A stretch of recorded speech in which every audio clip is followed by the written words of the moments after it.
Oh, hi, Omina-san. Welcome back to our playthrough of The Great Ace Attorney. We are going to finish up episode 2 today, The Adventure of the Unbreakable Speckled Band. We've kind of got a lot of the pieces put into place, but we're going to finish off everything here and now. Let's get to it and solve this crime.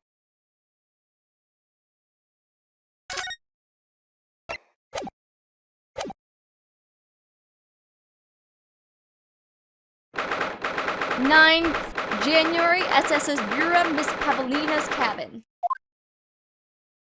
Somehow, the door to the cabin we were in ended up bolted after we made an emergency stop. Susato-san took a deep breath, then gently slid back the bolt.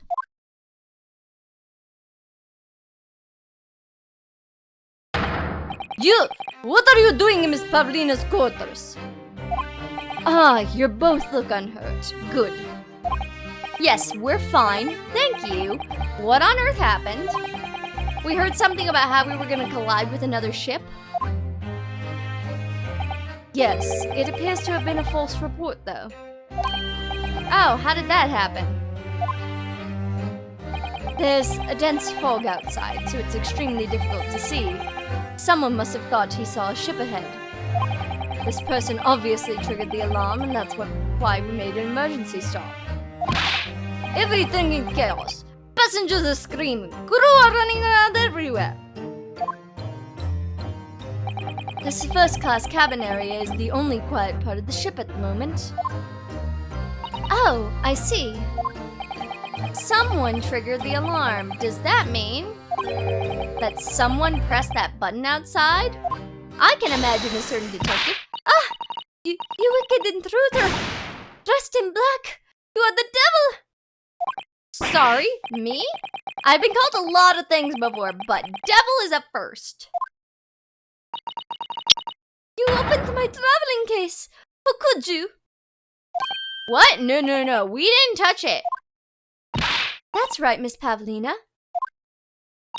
It was already open when we came into your cabin.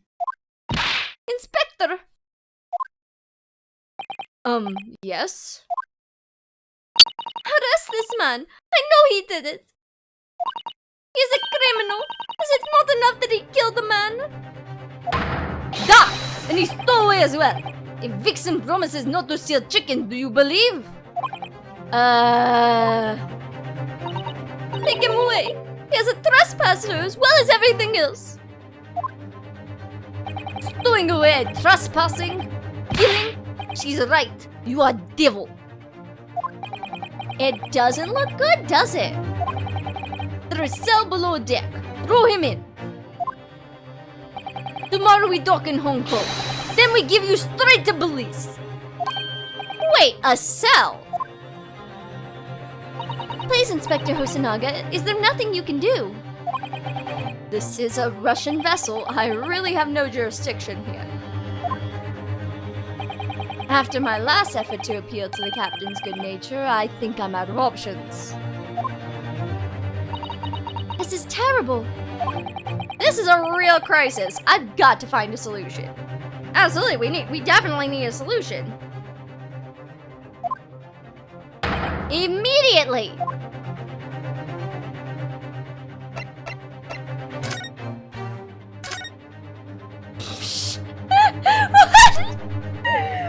What are you doing, Spider-Man?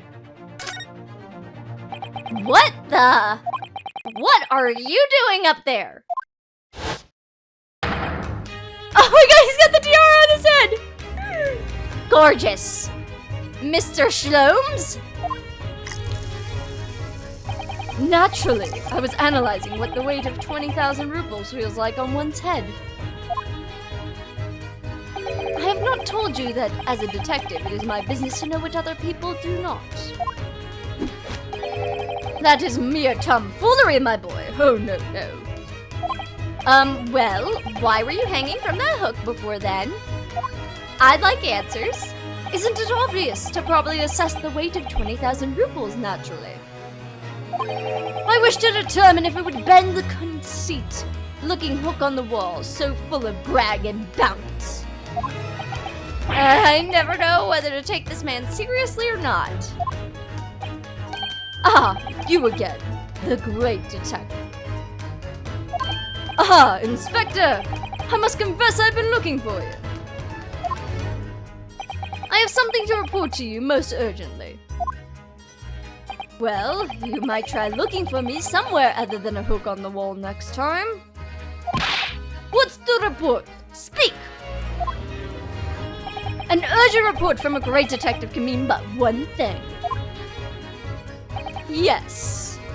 The case of the curious murder that took place last night here on this vessel, the steamship Bureau,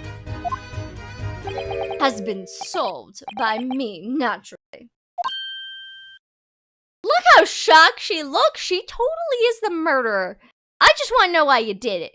I also want to know how you did it. But I want to know why you did it. Really? Yes, I have eliminated all other possibilities. No other explanation exists. So allow me to illuminate all your minds. For I am about to reveal my great detective's greatly admired great deduction to the case. I feel like I'm going to dance with you, my dear man. Do I get to dance? Ha! You have solved it? Even Hedgehog understands this case. We all know who was responsible for killing student boy this morning when we found criminal in wardrobe. It is this doorway, and he is handcuffed to prove it. I didn't do it! The trouble is, there doesn't appear to be anybody else who could have killed the victim. Because as everybody knows, the cabin door was bolted shut from the inside. That means the culprit must be someone who was inside the cabin. No, it doesn't, because we just had a situation with the door locked on its own, so shut up! Yes, it's what's called a locked room mystery in detective stories. The locked room! That's his point! The room was locked? Well, I can't deny that, but you just haven't God. There's no way... You literally just experienced the bolt doing exactly that! God, Ryunosuke, you're quite mistaken. The cabin next door is not a so-called locked room at all. What? Oh yes, there is another entrance. An entrance used last night by the culprit in order to gain access to the cabin despite the bolted door. What other entrance? We never discovered one. Why, it gapes open-mouthed at you even as we speak. The ventilator, man. The ventilator? Gaha-ha! You think this is funny? I cannot even put my arm through that hole. That's because your arms are as thick as tree trunks. You're suggesting that the culprit entered and left the victim's cabin through that tiny opening? It's not possible. Ah, but it is. And last night, the victim even witnessed the intruder of the act passing through the ventilator. She's just terrified that we'll actually discover the truth. Mr. Sholmes, do you mean... Are you referring to the words Kazuma-sama wrote in his diary? 2:23 a.m. I can hear a faint whistling sound. 2:35 a.m. what looks like some sort of speckled band is dangling from the ventilator grill. Precisely, my dear madam. But what does it mean? What is this speckled band? The answer to that particular conundrum is in this very cabin.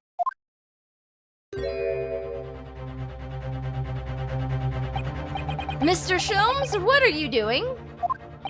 There is a distinct element of danger, but fear not, I am ready.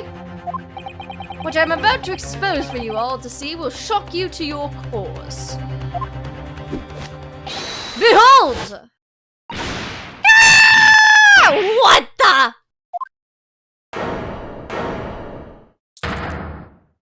Oh my god. Stroganoff! You in trouble! Allow me to introduce you all to the band, the Speckled Band. Excuse me? A snake? Indubitably. They're all into shock.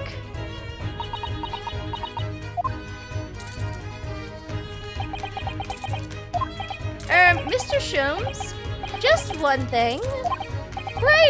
Pray, what troubles you? Well, that snake isn't really speckled, is it? Looks more stripy, wouldn't you say?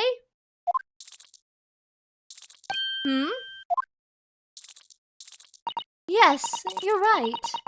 I think in this case you'd have to call it the striped band, wouldn't you?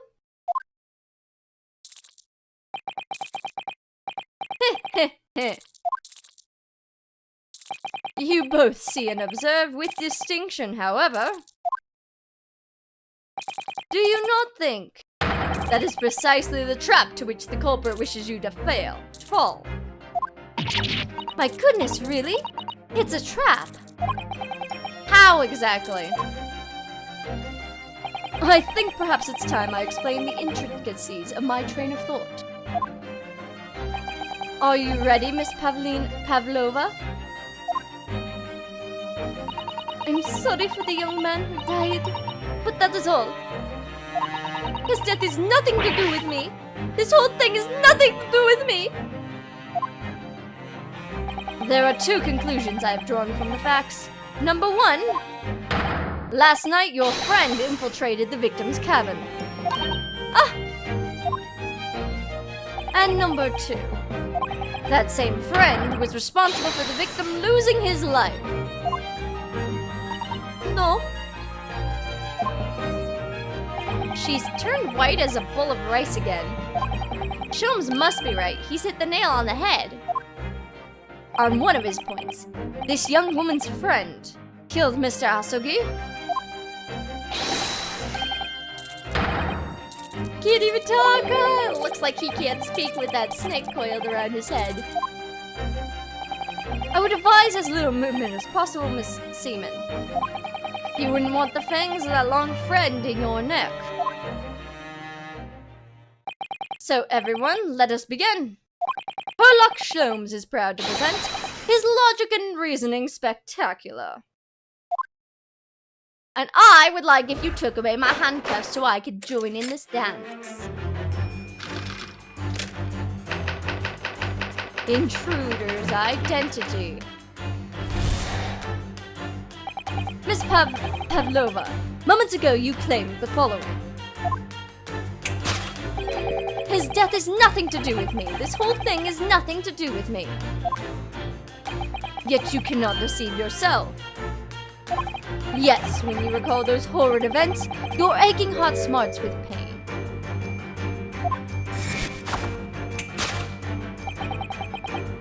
And it's that very pain that evidences your inexcusable link to the victim. So we ask, what was the nature of this intruder that stole the victims into the victim's cabin on that portentous night? Why, naturally, it was the friend of which you boarded this vessel, was it not? As I suspected, another telltale glance. Without a doubt, your friend is the writhing serpent we see before us. I think her friend might be both of them. And yet, that fact leaves us in a quandary. The victim's written observations of the night in question tell of a speckled band, whereas, regretfully, this specimen's markings do not fit that description in any way. What explanation we can give then, pray? What was this sight that fell upon the victim's eyes last night? No, don't look at me! It has nothing to do with any of this! Oh, but it does! You have the answer to this quandary even now, hidden behind your back.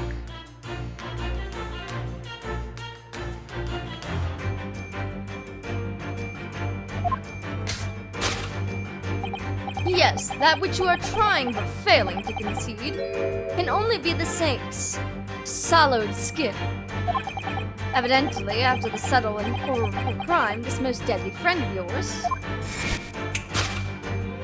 shed its original skin, no? I don't know what you're talking about. Last night, through the ventilator visible in this cabin, your then speckled friend slithered next door. Using the bell cord on the other side as a bridge, the serpent silently descended into the victim's quarters. In the dim light, it appeared the young gentleman who was about to lose his life as a speckled band. In summary, the nature of this friend of yours, which last night infiltrated the scene of the crime, is a rare breed of snake whose markings change each time it slows its skin. A snake so dreadful we can only imagine it would be found in the deepest depths of India. What the hell, Shlomes? Herlock, what the hell? Topic 2, how Mr. Asogi died.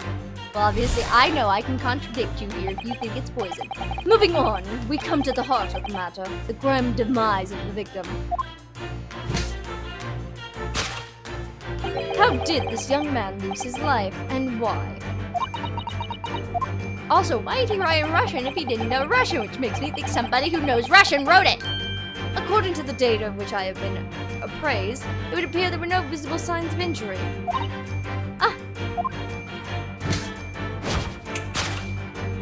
In fact, the circumstances of the victim's death can only be explained by a terrible venom. There's no injuries and there's no venom! Shums! Think before you say things! Now, if we take this as a fact, we can reasonably imagine there remains evidence to affirm it at the scene of the crime. Oh no! Could there be? Yes, an examination of this deceased body will prove the cause of death conclusively. The almost but not quite imperceivable puncture wounds left by the venomous fangs will seal the truth. Yes, the vicissitudes of the snakebite delivered by our terrifying friend. This makes no sense. There is no point feigning ignorance, Miss Pavlova. After the incident, you endeavored to hide everything, didn't you? But now your involuntary glance betrays the hiding place you chose. That's right, you hid evidence that links you to the victim's death in that traveling case. When we first met in this cabin, it came to my attention that your case moved periodically. Your serpent assassin was restless inside, no doubt. You don't. It is telling that the victim made note of how low whistling sound he heard minutes before his end. That was your signal, was it not? The sound you had used to train your serpent friend? Train? Indeed. You put the serpent through this ventilator and wait. After a period, you'd summon it back with a whistle. You couldn't know if the animal had done its duty, so you would listen for signs of life next door. If the victim appeared not to have been dispatched, you'd release the snake once more. Do you deny the snake has undergone such a training? It's not true. Having slithered through the ventilator and down the bell cord, the creature needed only to sink its fangs in once. And its venom would course through the victim's veins, ending his existence forever.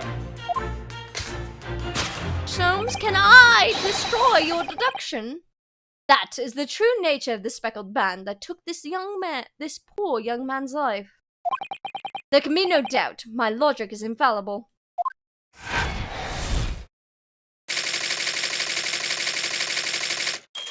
Alright. Thus concludes Herlock Sholmes' great deduction of the speckled band.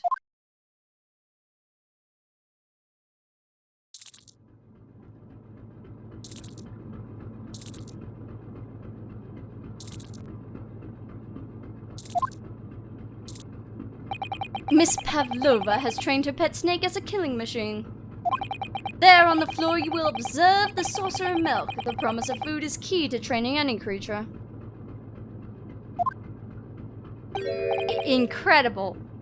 You've solved the mystery. Amazing! Your deduction really lives up to its name. I see now why Sherlock Sholmes has become such a household name. I see how I need to frickin' repair your deduction because you're only half right. My dear man. It was nothing remarkable. As the Russians say, I could have done it with one left hand.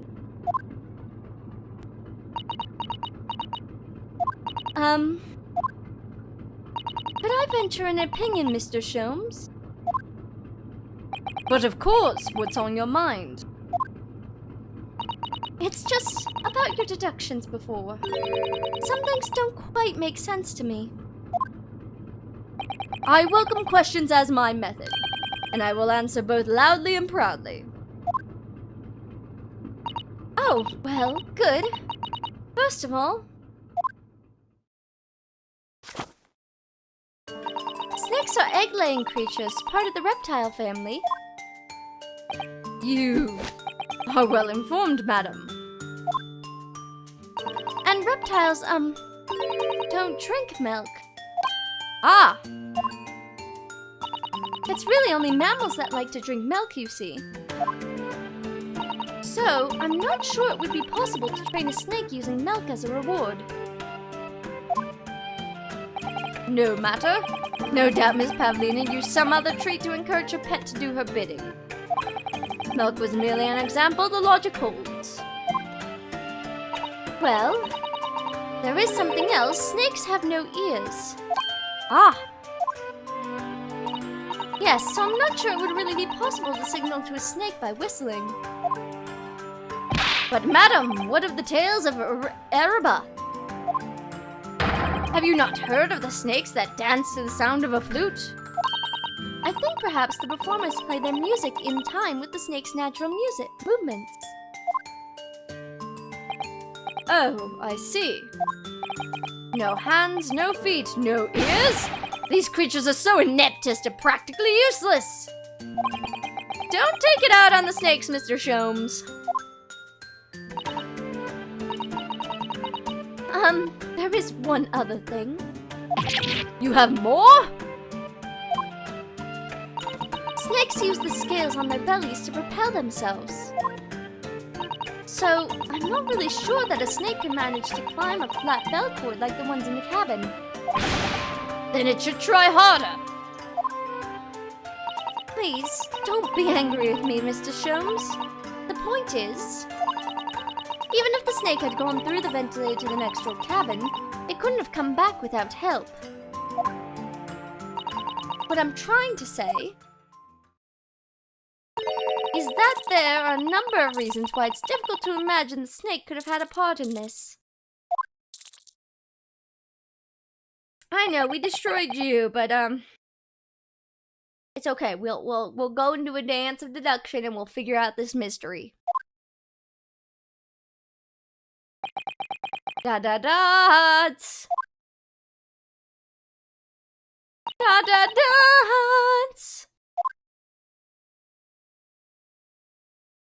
I think we need to step in and help again, Mr. Naruhodo. Oh no, you don't mean? Yes, we need to modify Mr. Sholmes' latest deductions and turn them into the great ones they ought to be. I had a feeling that was coming. Alright, let's give it a try. Just what I was waiting for, Mr. Naruhodo. Yes, right. So cast your eyes down to your wrists again! What? God damn it, how do you do that? You've done it again. Your handcuffs are gone. Where did they go? That was the wrong voice. Fear not. I shall see that they're restored after our work is done. I really wish you'd leave them off. Now, everyone, let us begin. Sherlock Sholmes is proud to present his logic and reasoning spectacular. Course correction. Hold it, Mr. Sholmes! Intruder's identity? Miss Pavlova, moments ago you claimed the following. His death has nothing to do with me. This whole thing has nothing to do with me. Yet you cannot deceive yourself. Yes, when you recall those horrid events, your aching heart smarts with pain. She does have a pained expression on her face. Does she have a cat? She looks as though Kazuma-sama's death is weighing heavily on her mind. But you're not sure Mr. Sholmes has read her quite correctly, is that? Could there be some other way to interpret her expression then? Let's take a moment and really look closely at Miss Pavlova.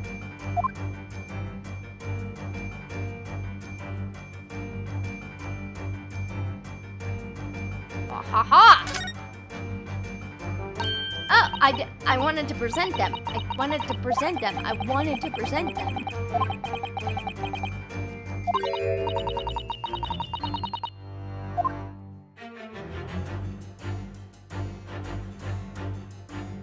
Yes!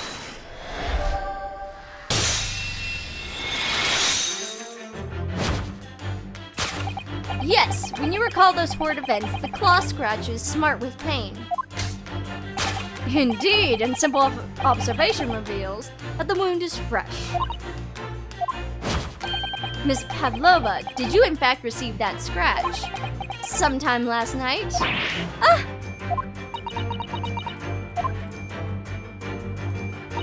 When I think about the young man who died next door, I feel so sad. When I am sad, the pain from this wound is worse.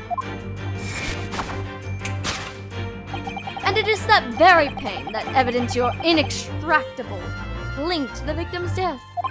So we ask, what was the nature of this intruder that stole the victim's cabin on that portentous night? Why, naturally, it was the friend that which you boarded this vessel with, was it not? Ah, and as I suspected, another telltale glance.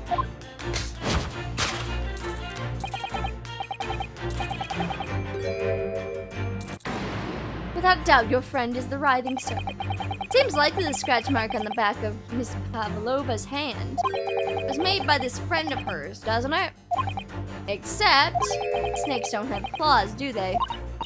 No, they don't. They don't even have hands or feet on which claws might grow. Well then, if that snake isn't her pet, what is? What's the true identity of this friend of hers? We should follow her gaze now, Hodo-san. That's where we'll find the answer.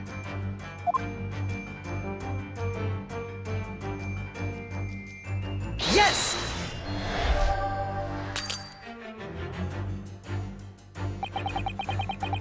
What?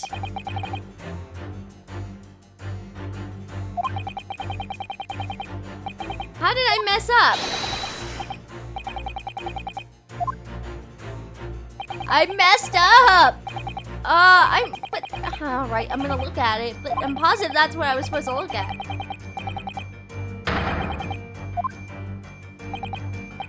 Yes, a lot.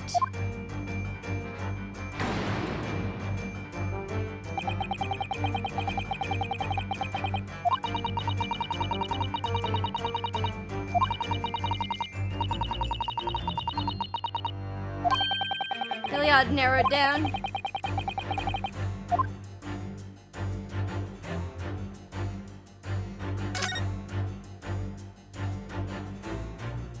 Ah, look at the photograph in this frame.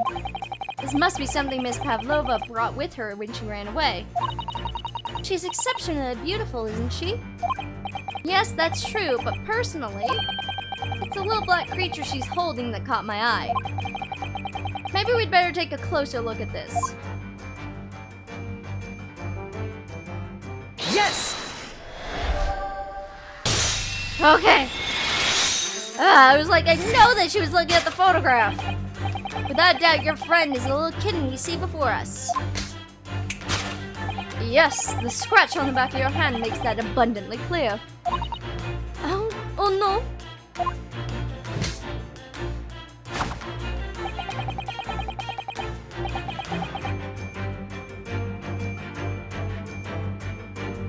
whereabouts of this black kitten isn't clear, but what is clear is that you brought the animal with you when you ran away, didn't you? Ah! Da-da-da! Darka is my friend. I couldn't leave her behind. Darka would appear to be a Russian blue. And yet the fact that leaves us in a quandary. The victim's written observations on the night in question tell of a speckled band. Whereas, regrettably,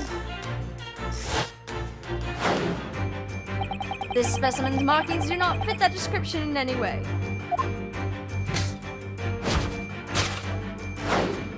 What explanation we then give, pray? What was the sight that fell upon the victim's eyes last night? No, don't look at me! There's nothing to do with me! Oh, but it does! You have the answer to this quandary even now, hidden behind your back. Yes, that which you are trying but failing to conceal can only be the snake's loud skin. Did you see that? She just took something out of her pocket and hid it behind her back. If she just left it in her pocket, no one would ever have known. Oh yes, boys like that are Mr. Sholmes' specialty. He so cleverly forced her to reveal something. I thought deduction was his specialty. Or maybe making me believe that was a ploy too. Anyway, I find it hard to believe that's the skin of a snake. In which case, just what is Miss Pavlova hiding behind her back?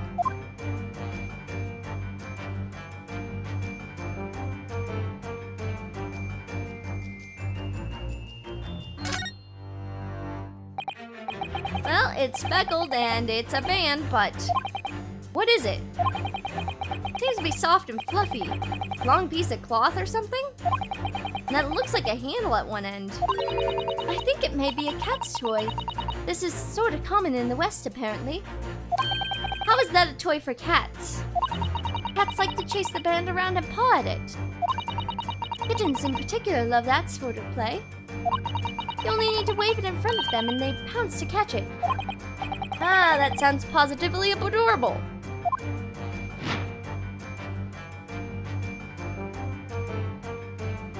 Yes!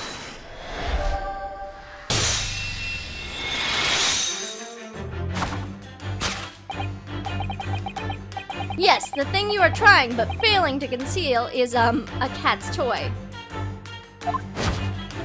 Precisely, and the true nature of the now infamous speckled band. Ah! And it was this toy that you dangled through the ventilator. You waved it around, I presumed. Naturally, the victim could not fail to notice it. But why? For what reason? My dear boy, there can only be one answer to that. After her feline friend disappeared through the ventilator into the neighboring cabin, Miss Pavlova attempted to use a speckled cat's toy to incite the creature to return. Ah! In summary, the nature of this friend of Miss Pavlova's, which last night infiltrated the scene of the crime, is a blithesome Russian blue breed of cat by the name of Darka. Ah! A truly troublesome feline young Darka is proving to be. She must be caged at once found. You will forgive us for borrowing the photograph of your pet, Miss Pavlova? The photograph of Miss Pavlova and Darka has been entered into the court record.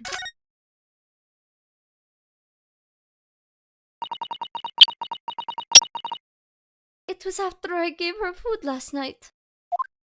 That's when it happened. She scratched the back of my hand and then ran up the bill cord. Before I could do anything, she had disappeared through the ventilator.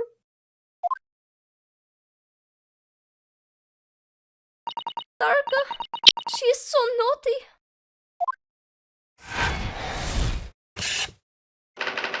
A beloved kitten. I only missed one thing, and if I can get through this with only missing one, I will be happy. Moving on, we come to the heart of the matter, the grim demise of the victim. How did this young man lose his life, and why? Da da da da da da da da da da da da. According to the data of which I have been appraised, it would appear there were no visible signs of injury. Ah, you know exactly what that means. Ah! In fact, the circumstance of the victim's death can only be explained by a terrible venom. Why, what Mr. Mishom says is true. There were no signs of a wound anywhere on Kazuma-san's body. But Mr. Shom seems unaware of one very important detail. Kazuma wasn't poisoned. Yes, it would seem so. Let's give him the information he's missing now. Yes!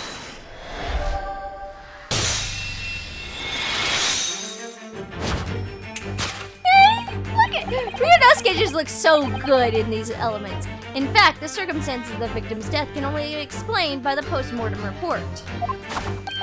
Yes, I knew it was one or the other. His neck was... Indeed, the breaking of the cervical vertebrae is vital. Only the Goliath would be strong enough to survive that. Seaman Stroganoff isn't some immortal freak, you know? The jury's out. Anyway, we have it on good authority that the victim's neck is broken. Now, if we take that as fact,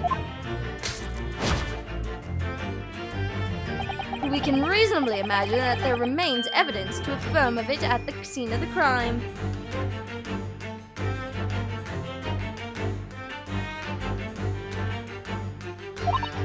Oh no! Could there be? Yes, an examination of the deceased's body will prove the cause of death conclusively. No. Kazuma died because his neck was broken. In other words, he was probably struck by something or someone. Yes, that's a distinct possibility. As of yet, no weapon has been found, though. Presumably, Darkrai didn't silently creep up behind Kazuma to deal him a fatal blow. I suppose it's possible that he had a fall and hit the ground awkwardly. It could have been a terrible act of misfortune that broke his neck completely by accident. Oh yes, a bad fall could explain it. It's rather hard to believe of Kazuma-sama, though. Very much hard to believe. He wasn't a clumsy man. Well, we need to fix this deduction somehow. Is there anything from the scene that could explain what happened? That is a,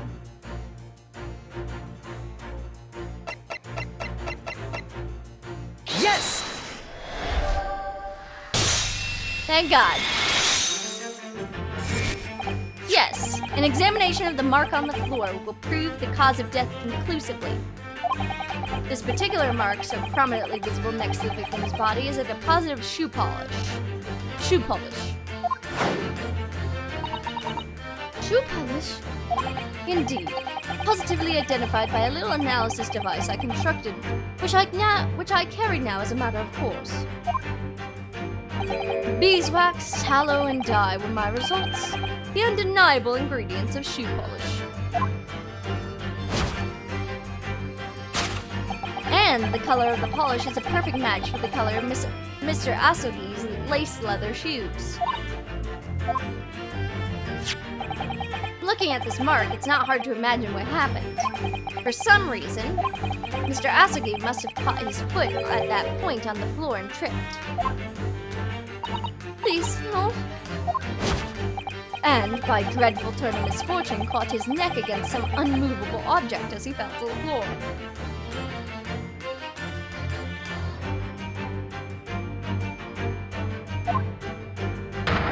Suffering a fatal blow to the spine, the victim's vertebrae shattered, and in that instant, he lost his life.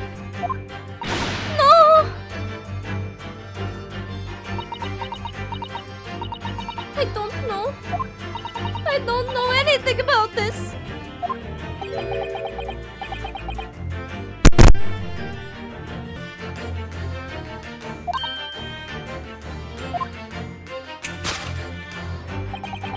about the evidence left at the scene where Mr. Asogi lost his life? Yes, the facts are clear as day to me. You did all you could to conceal the incriminating evidence. But your now involuntary glance betrays the hiding place you chose. That's right, you hid evidence that links you to the victim's death in that traveling case. No, definitely not. I don't believe it. Kazuma-sama merely tripped over and now he's no more? It can't be true. I refuse to accept it. I know it's hard to believe, but the mark on the floor does seem to suggest that's what happened. But... And if this part of Mr. Shom's deduction is right, Miss Pavlova is trying to hide some evidence that would prove it. Here in this cabin, somewhere in the direction that she cast her eyes. Where, I wonder? Let's have a good look around. The answer must be here somewhere.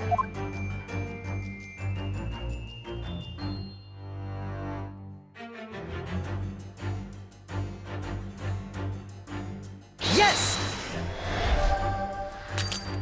Damn it!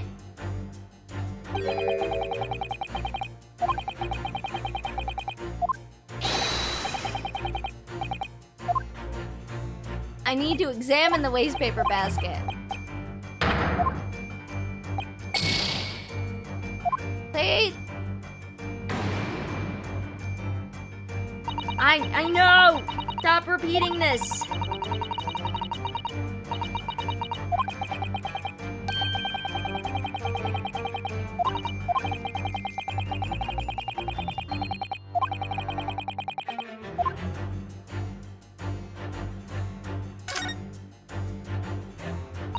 This is a wastepaper basket. Perhaps all the first-class cabins have them. But Miss Pavlova only started occupying this cabin late last night. Presumably, there's not much rubbish in there yet. Oh, what's that? The broken piece of glass, isn't it?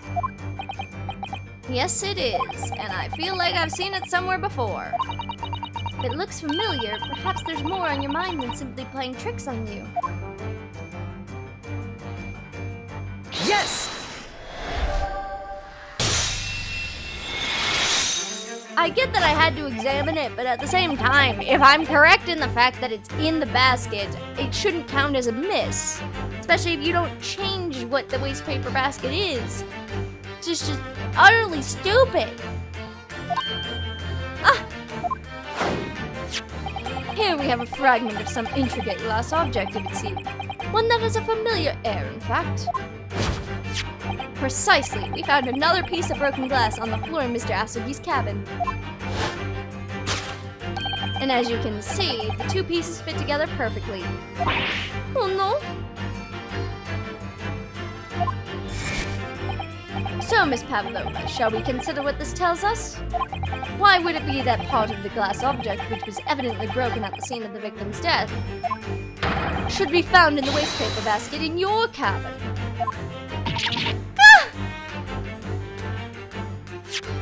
You're well acquainted with the glass bell, are you not?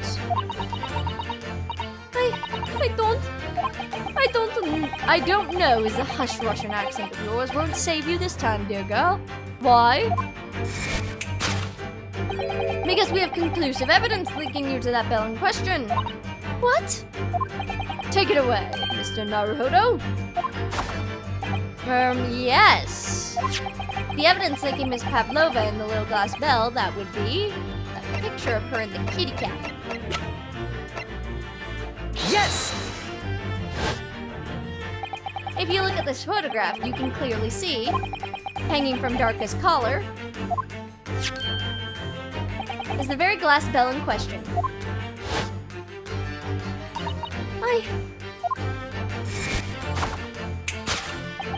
The truth has caught up to you, Miss Pavlova.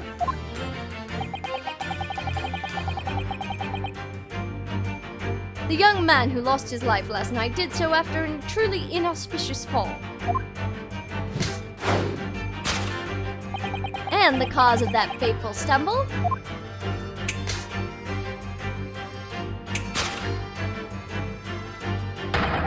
Your absent feline friend, Darka.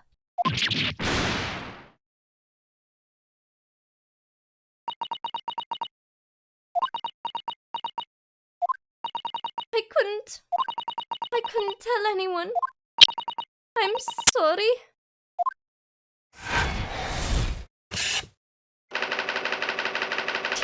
Death by tripping over a cat. That sounds like such a great death. Deduction complete. Elementary.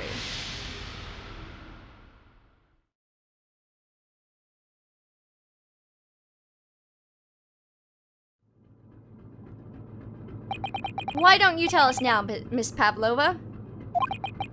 Tell us exactly what happened last night.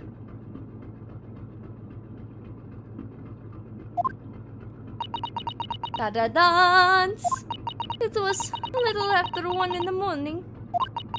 It was so late, but I hadn't had time to feed Darka. So I gave her some food. And then, all of a sudden, she scratched me and jumped out of my hands. People do say cats become very anxious and nervous in new environments. She was so fast. She disappeared through the ventilator before I could stop her. And that is how you acquired the rather nasty wound on the back of your hand, I take it. Yes. And I had to read the rules on the wall. I knew that I was not allowed Darka with me.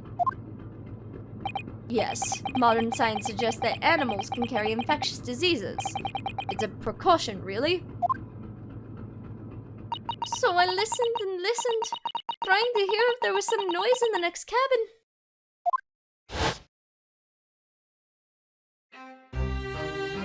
It was very quiet. I was sure if someone was there, he must be sleeping. So at that point, you thought it safe to try and lure the kitten back again. By dangling the end of the toy through the ventilator into the adjoining cabin. Darka always loves this toy, but it didn't work. Nothing worked. I tried using her favorite toy. I tried whistling for her softly, but nothing. She didn't return. So the faint whistling sound Cosmo wrote about in his diary was Miss Pavlova trying to retrieve her pet.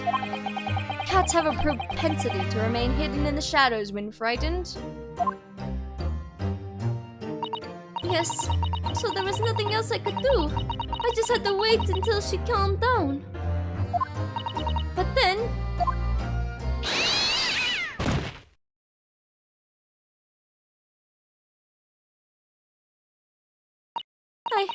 I nearly passed out with shock. I heard her cry out and then... Oh, it was such a dreadful bang. But afterwards, nothing. It was totally silent. Kazuma was... Da-da-dance!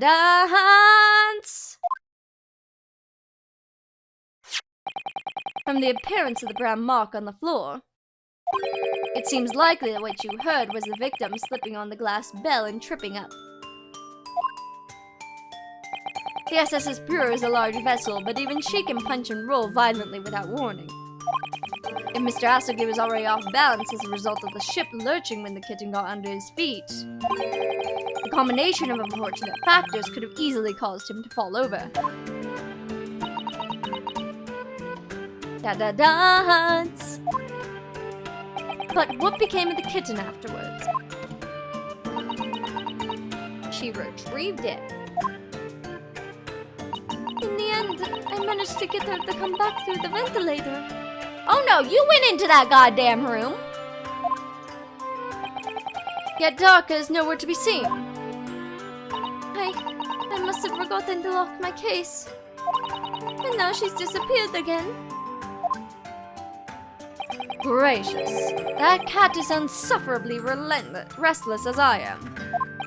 Well, he knows something about himself at least. I want to know where the snake came from.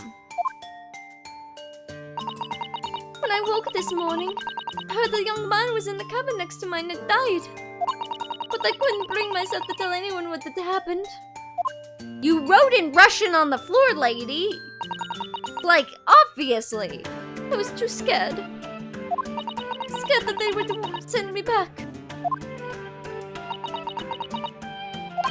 Oh, hold on a minute. What about the snake? You're right. Where is it? If the snake isn't your friend, Miss Pavlova, then whose is it and where did it come from? What on earth is such a dangerous creature doing on board this ship? Oh, I didn't say. Snake is my friend. His name is Perosco. What? What? That snake belongs to you? He escaped from cage when emergency alarm sounded. I was looking for him. I did not expect to find him in here. Yes, how did that snake get into this cabin? But animals are not permitted on board. Ha! We are at sea for 1 year. You want to be so long without a close friend? Without someone who understands? Couldn't you find someone a little more human to understand you better? But my dear burly fellow, a gargantuan venomous snake, surely you can appreciate the danger you're putting everyone in. No venom. Perosco doesn't have venom. He is harmless, very long, but very gentle. He is adorable, like Granny. It's venomless? Yes. Now he is hungry, so he in bad mood. But once I feed him, you will see a big smile. And you feed him what? Milk, I suppose? Ha! Like they say, milk chickens? Ridiculous. Snakes that drink milk are only stupid stories. Perosco eats mouses, big fat round mouses. Ah, oh, so is that what the mousetrap in the passageway is out there for? Of course. How else can I catch my friend's favorite food? Nothing says like top of the food chain like the look in their eyes right now. Sholmes is like, what the hell? I refuse to drink milk. I can't hear a whistle, it can't climb up a bell cord, and it's not even venomous. How the deuce did something so inept land a starring role? Not my fault, I do not make up stories. My Perosco has nothing to do with this incident. Sure, so that's what happened. That's the truth behind my best friend's tragic death. Not fully, god freaking damn it. You know she had to be in there. Somebody wrote in Russian and it was not our victim.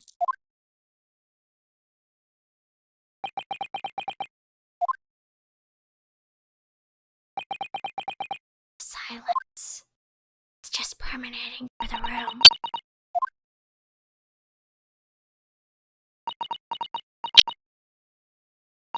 Miss Pavlova? I understand the difficult situation you found yourself in, and I do sympathize. But please remember this. A young man lost his life.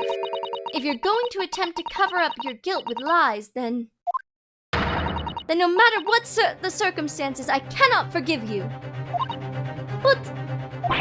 What are you talking about, Miss Makotoba? What lies? Miss Pavlova just confessed to everything. It was just a series of unfortunate events. An accident. Oh no, there's Russian on the floor, bitches! I'm no great detective like Mr. Sholmes. I don't have a gift for knowing the truth. But even I can see that was not the truth. Don't you agree, Mr. Naruhodo? I want to know about the Russian on the floor! Yep. Let's go for it. To be perfectly honest, yes. There's a discrepancy in Miss Pavlova's story, I'm sure of it. I just can't quite put my finger on it.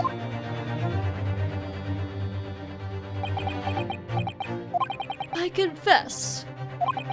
I was intending to let Scotland Yard deal with any outstanding issues on this matter. Oh? I am only present here for a very specific reason. The truth is, you, Mr. Naruhodo, are simply a distraction. A distraction? I do hope you've not been finding your shackles too uncomfortable. God damn it, you evil man!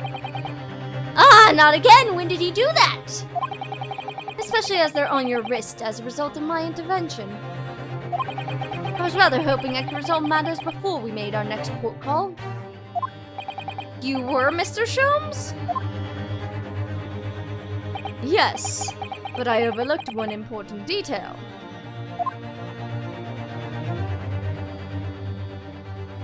The deceased young man was a very close companion of yours.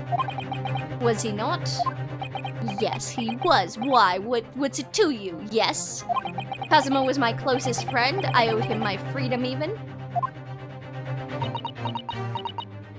Dots. In that case, we must follow this to its conclusion.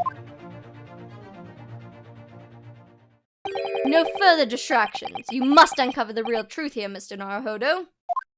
Yes, whatever that may be. The key to this is the discrepancy in Miss Pavlova's story. I'm sure of it. If I can chase that down, maybe the truth will become clear. Kazuma, the truth about how you really died, and how that scene in your cabin really came to be. Alright, I'll see what I can do. Excellent. Thank you, Mr. Naruhodo. Da da da da da da da da da da da da da. So then, shall we begin? Yes. What should we ponder first? Is the victim who lost his life in the cabin that was bolted shut from the inside. Was it truly an unfortunate accident? Or was it in fact no accident at all? That's what we must establish in the first instance. But we've already established it, haven't we? The man tripped over a kitten that had climbed into his cabin via the ventilator. Tragic, yes, but still an accident. Hold it! Wait, let's just take a step back. It doesn't make sense if that's really what happened, does it? I'm going to have to ask you to spell it out for me, I'm afraid. Yes, it's starting to take shape now. There's a clear contradiction between facts and Miss Pavlova's story here. The evidence is right there in Kazuma's cabin, the undeniable. His death couldn't possibly have been a mere accident. That's right, lady! Really? Let us show our hand, Mr. Naruhodo. Time to present the evidence.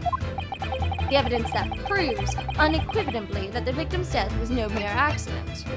And the photograph of the crime scene. Yes! And the truth is clearly recorded on this photograph print.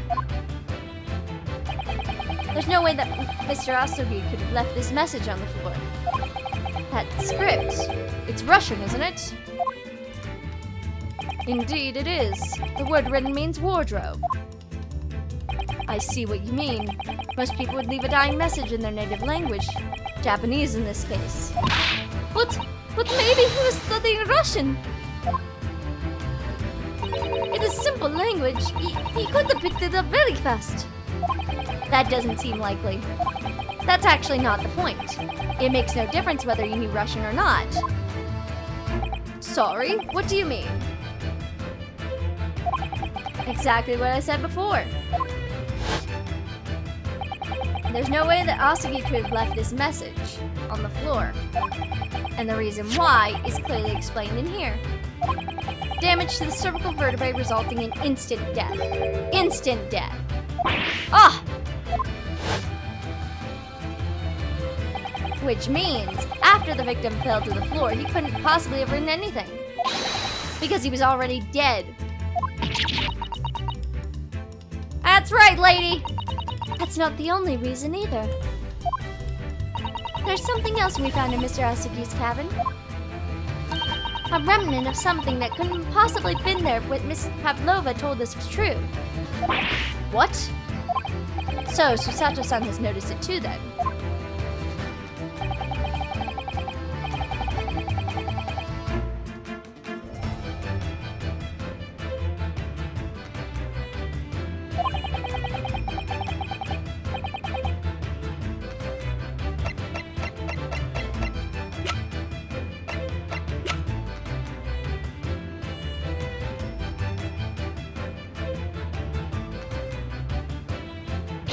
have to be this. This piece of broken glass next to the mark on the floor. But that's the glass bell the kitten had around its neck. We already know about that. It was broken in half when the victim tripped over the cat and fell. So we already have a satisfactory explanation. Where's the flaw in the logic? Unfortunately, there's a very big flaw. Fatal flaw. What? And that's really what happened. Then how did one half of the bell end up back here in this cabin? Ah! Yes, remember that we found the other half of the glass bell in that wastepaper basket. Would you care to explain that, Miss Pavlova? Oh no. Both of these pieces of evidence clearly point to the same conclusion. That you entered my crime scene and contaminated it.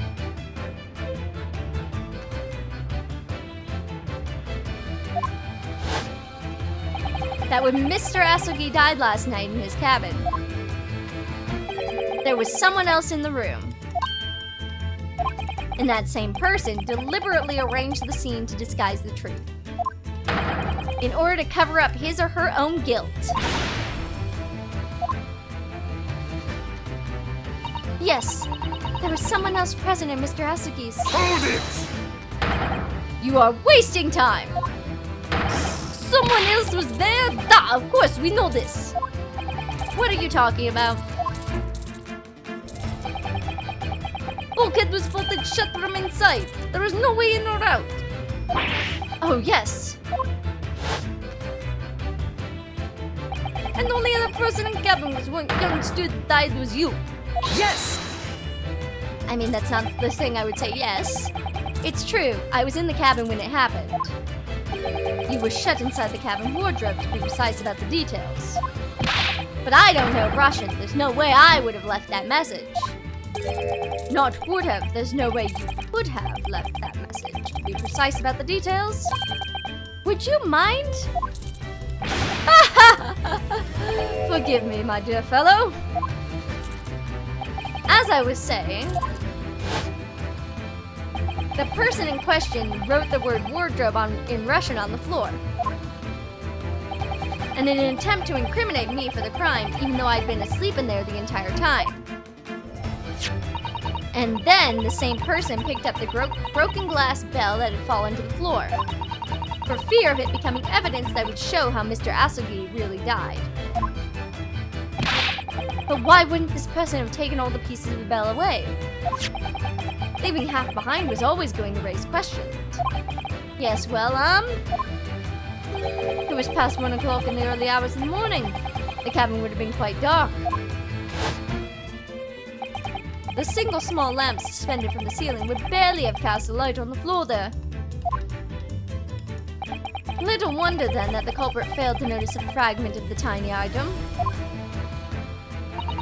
You all suspect me, don't you? Hold it! Seaman Stroganoff? Nina is woman of sea. She is daughter of strong sailor.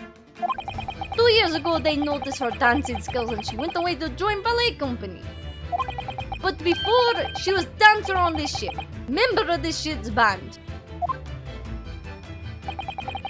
You do not accuse ship's angel of being criminal. Ah, so that's it.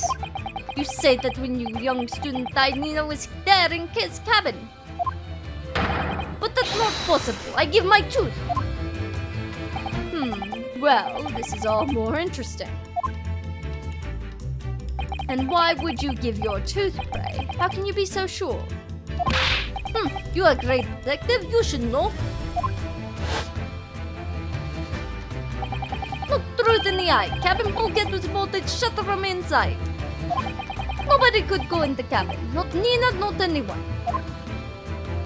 Or do you want to tell me that the killer can walk through locked doors? Night! It's impossible. He's right. No, it's not. Naruhodo, remember what just happened. But wait, I've read about this in detective stories. Oh, Susato, we already did this. Brian, are you stupid? These bulkheads are not barn doors. Certainly not. These are watertight doors as one would expect to find in any modern steamship.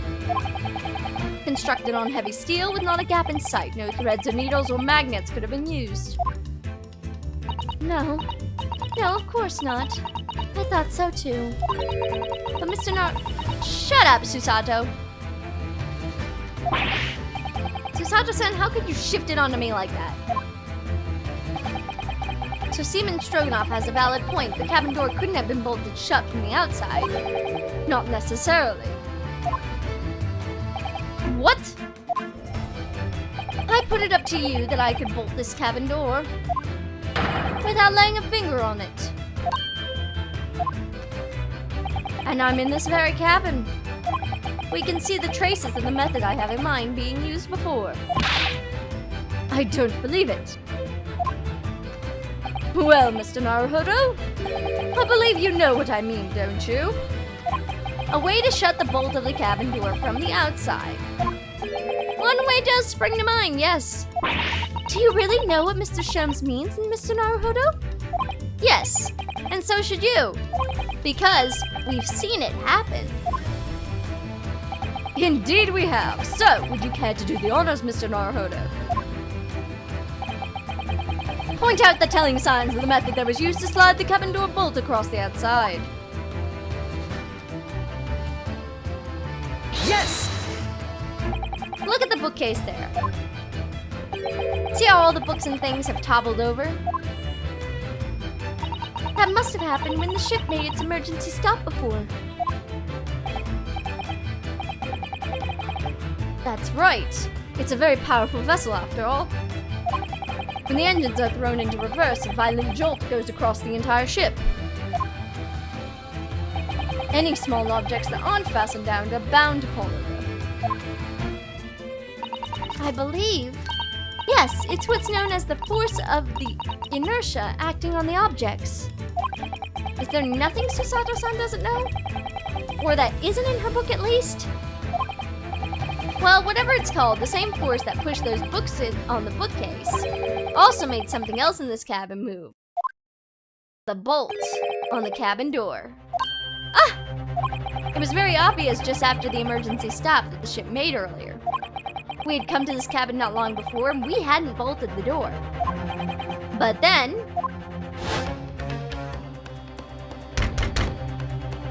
Hello, is anyone in there? Shout if you need assistance. Oh, that sounds like... Inspector Hosonaga. Oh, yes. That's it. When the ship stopped suddenly, the bolt flew across and locked the door. Yes, it's made of metal, but it's small and light enough to be moved by the ship's sudden change of speed. Or the force of inipia. I thought it said inertia, but inipia. Iniptia. I don't know what that... I'm probably saying that wrong, like every single second. I'm saying that wrong! If you want to call it that. Are you trying to say that last night, after Mr. Aksogi was killed...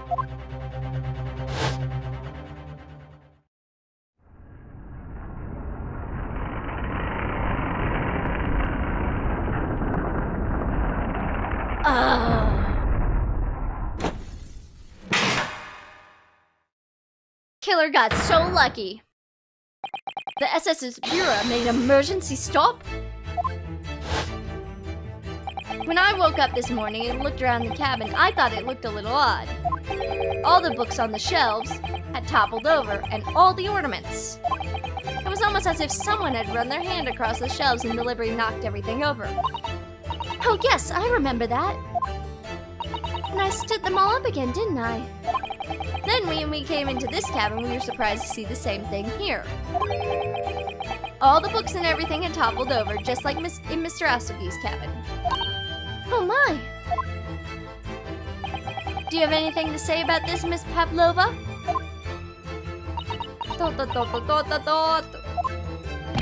Are you out of your mind? You say Peter made emergency stop?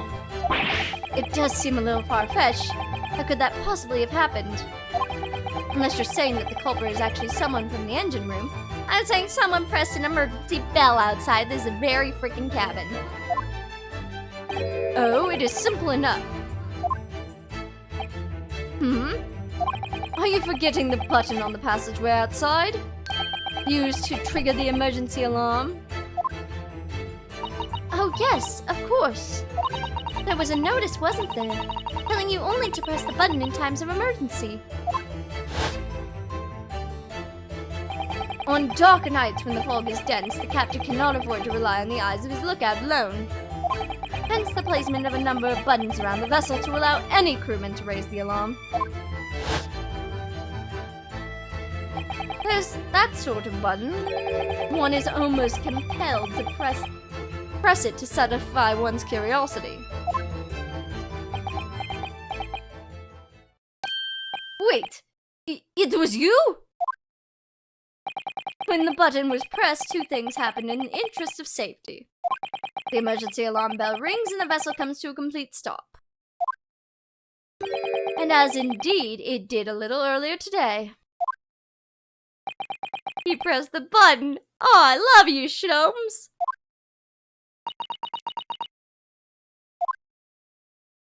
Mr. Shlomes, surely it wasn't you who... As I always say, a button has one purpose in life. To be pressed, whatever the occasion. He sounds almost proud of himself. Oh, there you must with ship. I report you to Captain. You are in so much trouble now. No, I'm sure all that can wait until later. Let us not overlook the fact that we now have learned a very valuable lesson. When the vessel makes an emergency stop, the bolts on the cabin door slide closed. So, what we must now consider... Yes, it all comes down to one thing now. Last night, after what happened to Mr. Asogi, did this ship make an emergency stop, or did it not? You're an idiot! You're a huge ship with many passengers. You make emergency stop even if middle of the night. There will be chaos everywhere. What are your thoughts, Mr. Naruhodo? Well, it's certainly possible that some kind of emergency happened last night. We have evidence to support that idea. Really? What evidence, Mr. Naruhodo? Fascinating. Do show us, my good man. What evidence promotes the theory in some emergency grabbed this vessel last night? Yes! Seaman Stroganoff, it's your duty to patrol the first-class area of the ship, isn't that right? That is correct. Why? In the ship's log here, this would be where you record the details of your duties. What are you doing with that? That is mine! Ah, you rather carelessly left it at a little makeshift bureau in the passageway out there. But as a responsible passengers, we took it into our care with the mind to return it to you later. I left it out there on purpose. That is where I put it always. The point is, looking at what you usually record, it's clear that under normal circumstances, you'd write the phrase nothing to report every 30 minutes. But from 2 o'clock last night until the first light of this morning, nothing was recorded at all. Nothing recorded in the log? That is... because nothing happened. But if nothing happened, you would normally write nothing to report, wouldn't you? Oh... Indeed so, which tells us that shortly after 2 a.m., something happened here aboard the SSS Bura. Something specifically significant to make you forget to fill in the ship's log, in fact. Are you suggesting that the ship really did make an emergency stop in the middle of the night? Stop talking rubbish! If I'm perfectly honest, I find that a little hard to believe myself. Oh, why? Well, because if something as major as an emergency stop really had happened...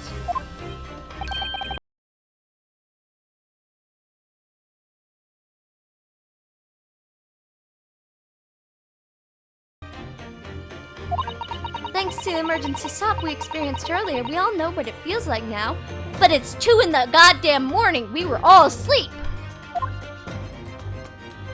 The ship lurched so violently and the alarm bell was so loud. I can't imagine that anyone would sleep through that, even if it happened in the dead of night. Well, no. That's a good point.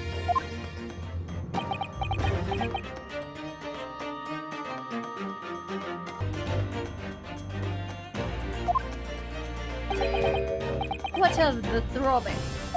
Sorry? What do you mean? Your head, man.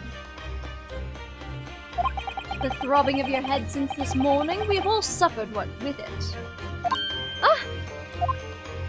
Oh, yes. I have had a headache, you're right. In fact, I haven't been feeling myself since I woke up today. Nor have I. My head has been feeling heavy ever since dawn. Yes, you've all been affected, haven't you? Just as I suspected. He's right, my head's been throbbing today too. And since eating dinner yesterday evening, everything has felt sort of hazy.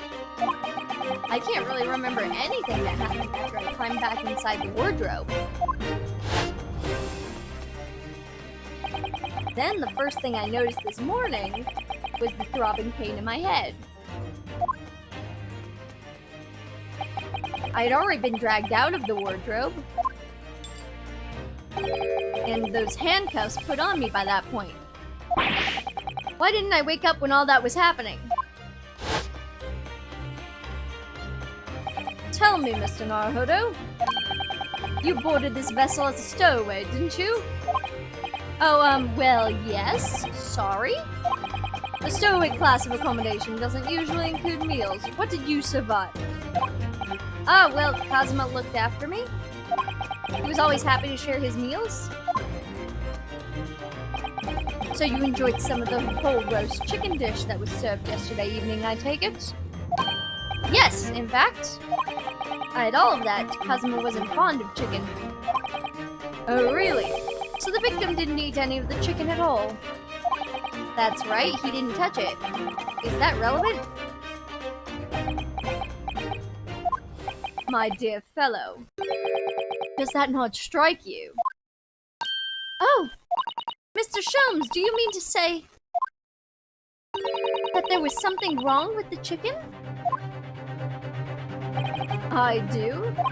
No, really? Is that really true? The meal prepared for the passengers last night had been tampered with. Tampered with by the addition of a soporific. Soporific. Designed to induce a very deep slumber in those who consume it. A sleeping drug. You mean whoever did this laced every meal with a sleeping drug so no one would notice the ship's emergency stop? Mr. Naruhodo, of course that's not what Mr. Sholmes means. What a far-fetched idea. No, that's exactly what he means. Precisely. Lacing every meal of every passenger on board with a specific drug would certainly be impossible. Unless, that is, every single member of the crew was a conspirator. What? Mr. Sholmes! Well, seaman?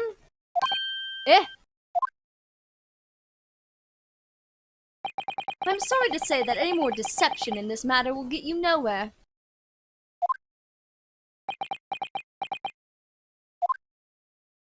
If you refuse to talk, there would have to be an inquiry made through the shipping company, of course. And were that to happen, every member of the crew and the captain himself would be hauled over the coals.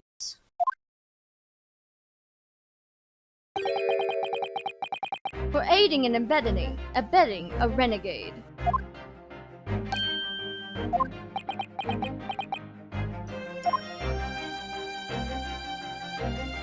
Please, no more. I will tell everything. Cannot make problems like this for everyone anymore. These crewmen are your former comrades, I believe. Yes. So when I decided to run away, I asked them to help me. We all agreed to help. Everyone together. She threw away everything. Her fame in the ballet, Mother Russia. We wanted to help our angel. I don't believe it. You are right. We put sleeping dragon chicken last night. Yes, I remember now. I did notice chewing on a lump of something strange and bitter at one point. Duh. We could not make old drug. How do you say? Dissolve? Ugh, talk about heavy seasoning. At the midnight in waters near Shanghai, we brought our angel on board. She was helped by comrade on shore with small fishing boat. While all the passengers of the SS Rura slept soundly.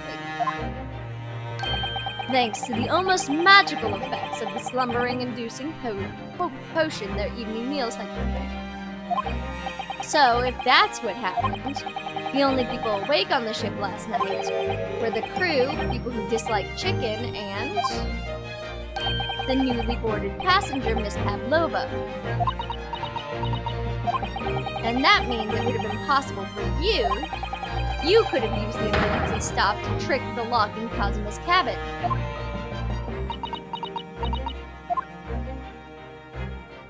But how does that make sense? Surely every cabin door would have ended up locked in that case, and there would have been complete chaos. Oh? I wouldn't say so. What? Ah, of course. Just like us, all the other passengers would have eaten their evening meal of chicken in their cabins. After which they would have been overwhelmed with tiredness because of the sleeping drug. Quite. And accordingly, all passengers were already in their cabins for the night. Yes! The overwhelming majority of passengers would habitually sleep with their cabin doors bolted anyway. And so not one of them would have found it remarkable to find the door locked in the morning. In summary, in order to fasten the bolt of a single cabin door on the ship, the culprit brought the entire vessel to an emergency stop in the early hours of the morning.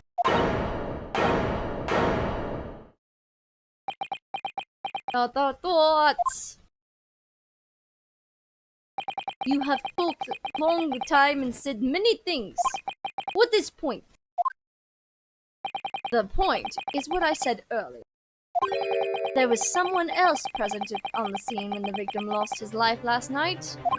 Someone who left a message in Russian on the floor in an attempt to incriminate another. Someone who tried desperately to hide the broken fragments of glass that would reveal the culprit's identity. And someone who abused the ship's emergency stop procedure in order to lock the door. All told, a busy night. But... I don't know about any of this. I'm just a little girl. You like to speak with your long English words and explain your clever ideas. But I am sailor, and sailors don't listen long boring stories we don't believe. Sailors like me, we trust only what we see with our own eyes. A laudable trait. What? I am quite the same deposition, my good man. Observation to me is everything. Mr. Naruhodo. Oh, yes? Do you hear it? That accusatory cry of guilt on the wind? What accusatory cry of guilt? Sorry, you've lost me. Proof of our involvement, man. But you can't hear such a call with your ears. No. You must hear it with your eyes. For observation is the basis of all deduction. What are you talking about? I believe the time has come. For one final logic and reasoning spectacular. To expose the truth. So, Mr. Naruhodo, your assistance if you please. With what exactly, Mr. Sholmes? With observation, my dear fellow, just as I said, of these two Prevectia. I said that wrong, didn't I? Observation! If you remember, Mr. Naruhodo, we know that someone tried to fabricate evidence, don't we? By tampering with the scene of Mr. Asugi's death. What we're looking for is some trace of evidence that one of these two was there when it happened. Precisely. You are delightfully quick to grasp my meaning. Alright, I'll see what I can see. So we're looking for a trace of evidence that shows someone else was there last night when Kazuma died.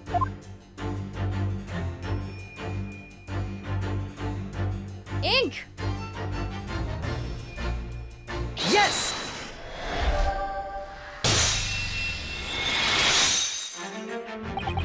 Seaman Stroganoff! You seem to have quite a large purple stain on the back of your white uniform there. Eh? Yes, I don't know where the dirt comes from. So nothing in particular comes to mind about the stain? What are you trying to say? It would appear that the significance of this stain has escaped your attention, Seaman. Allow us to make it plain. A very large purple stain on the back of Seaman Stroganoff's uniform. I think what is made clear. Indeed it is. So, Mr. Naruhodo, present the evidence that proves it. My pleasure. Alright then, the evidence that proves what stain is on the back of Mr. Stroganoff's uniform really is... Photo of the crime. Yes!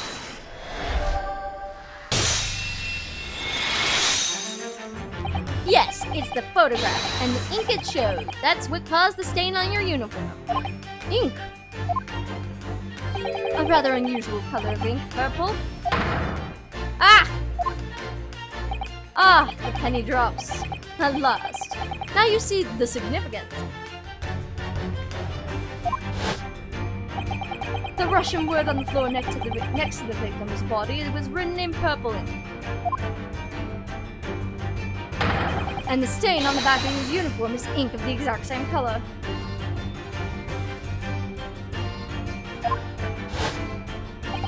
If the ink had been dry, it couldn't possibly have stained your uniform in that way. Which means... you must have been present in the cabin at the moment immediately after the ink was spilt. Alright, yes. It was me, I did it. Everything. I'm positive you're not the murderer, but you definitely helped her cover up her crime. I arranged everything in dead student's cabin to make it look like Wardrobe Man did it. Then I pressed button to make Vera do emergency stop and put the cabin door shut. I did everything so no one would suspect our angel. Beth, please.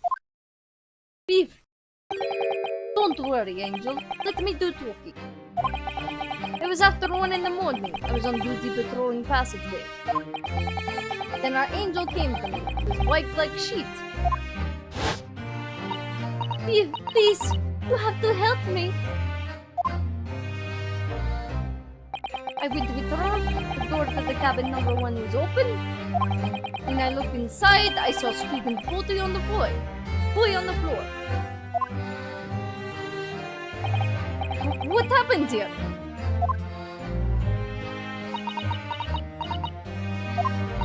Please, don't tell anyone. My little one, my little furry friend. Everything that happened in the cabin is like Angel told me. The kitten escaped through the ventilator into Mr. Asugi's cabin. And then he tripped over it and broke his neck when he fell to the floor. And then he tripped. I looked and said that is the wrong person. Then he tripped over it and broke his neck when he fell to the floor. Yes, that is right. So after the incident when the cat ran away, Miss Pavlova visited the cabin next to hers, only to find its occupant lying lifeless on the floor. Dole said she was worried when she heard the sound of something falling to the floor. That's when she go to look.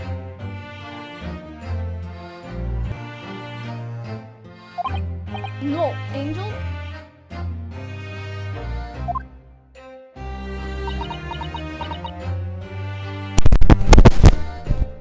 Da-da-dance! The door was not locked. So she opened the lock, and you already know what happened after. Yep, we unfortunately know what happened after.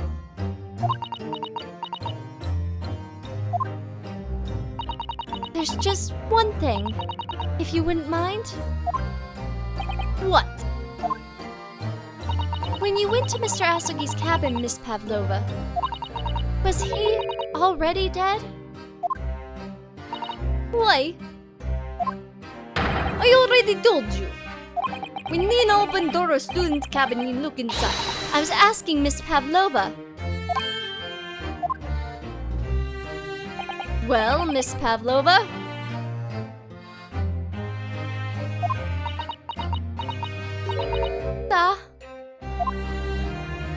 Oh? Yes, that is right. I saw him. It was dark and he was wearing black, but he was on the floor, not moving. I was scared.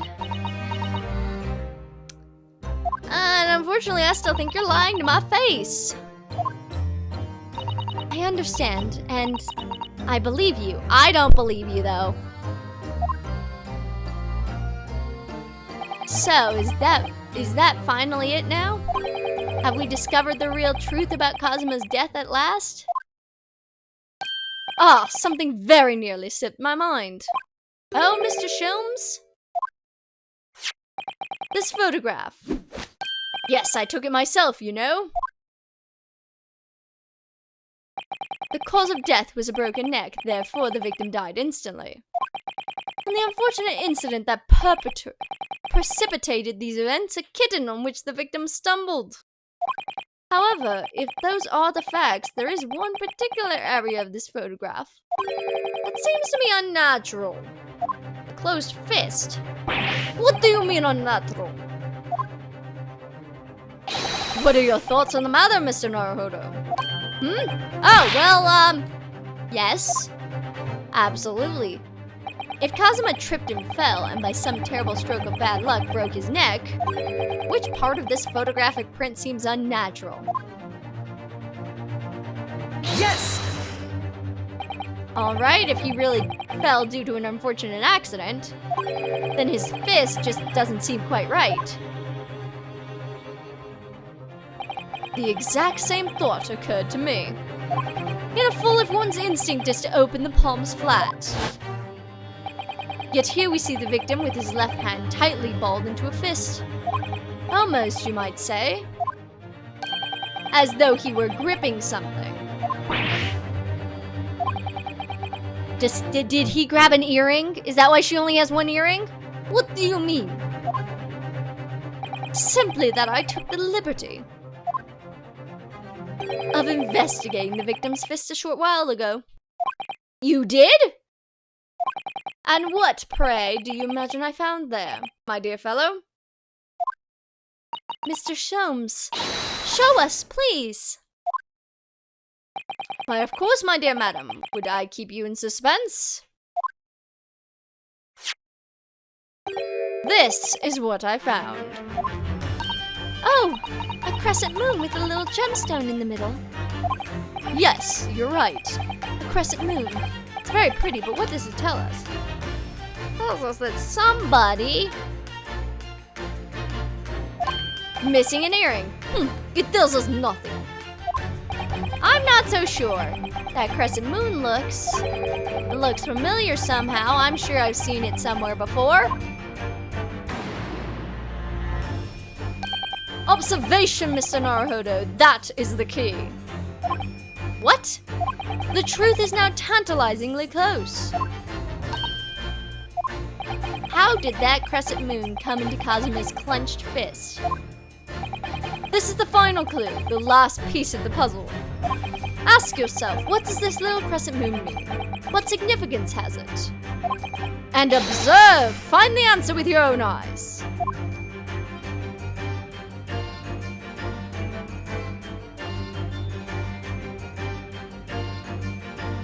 Yes!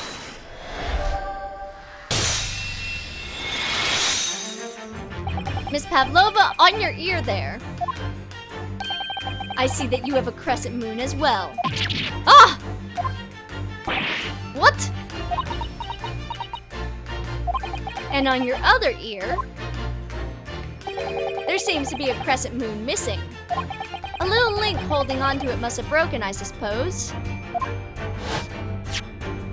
Now, the missing crescent moon was found in the victim's clenched fist. Clearly, there was only one logical conclusion. Wouldn't you agree, Mr. Naruhodo? Yes. Miss Pavlova, Asugi must have gripped that crescent moon and pulled it from your ear.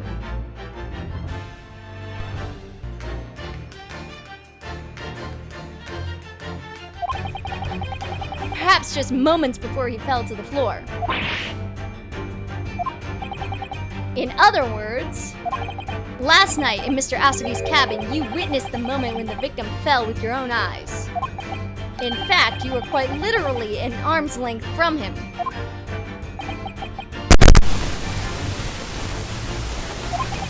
But then the question is, why did Mr. Asugi do it? Why did he pull your earring from your ear and hold it in his clenched fist during his final moments? Oh no. Angel. No one can protect you now. Please, Miss Pavlova, tell us the truth. Last night, what did you do to Kazuma? Huh? Yeah!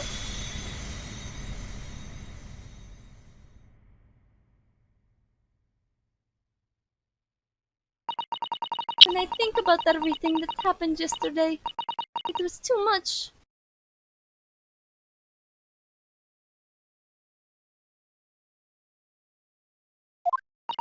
Running away, the fishing boat in the middle of the night, trying to climb into this huge ship.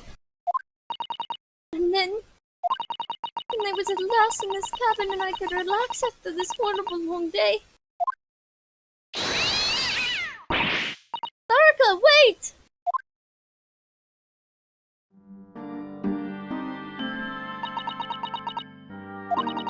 Couldn't believe it when she disappeared through the ventilator. I tried to call her with a whistle. I tried waving her favorite toy. But nothing worked. Darka would not come back.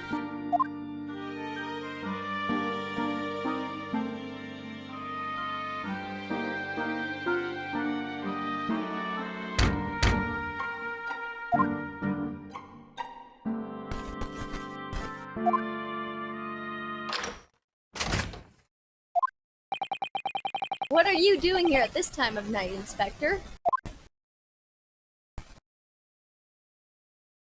Oh. I'm sorry. I thought it was a friend of mine. Oh, you evil, evil wench. A young man from your country was very polite and kind. He helped me to find Darka, and then he promised not to tell anyone.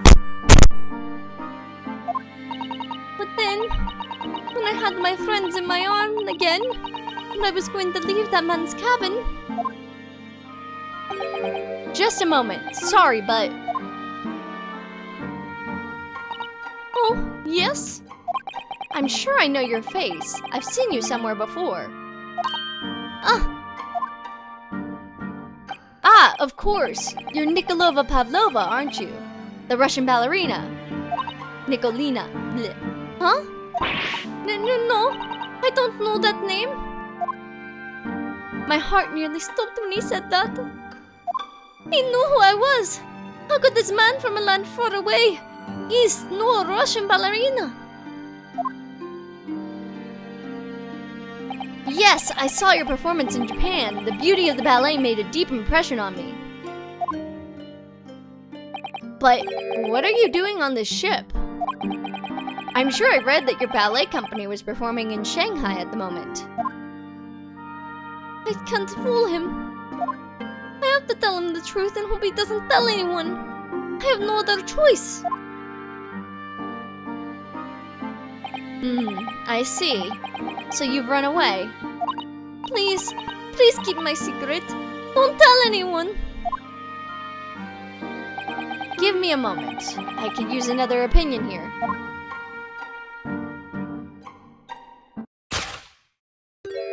He's going to pull that cord. He's going to tell the captain.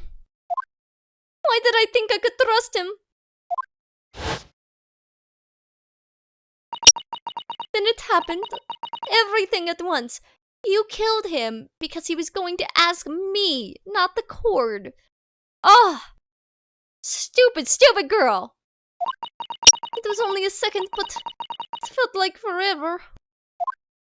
Wait, I shouted, and then Tarka jumped out of my arms and down to the young man's feet. And as he turned around to look at me, oh, I pushed him. I don't even know why. I don't know why I did it. I was just so scared. And I had to stop him from telling anyone about me.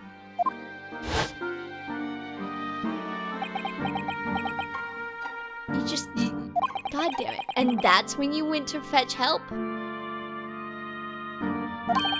From Seaman Stroganoff, who was on duty outside in the passageway?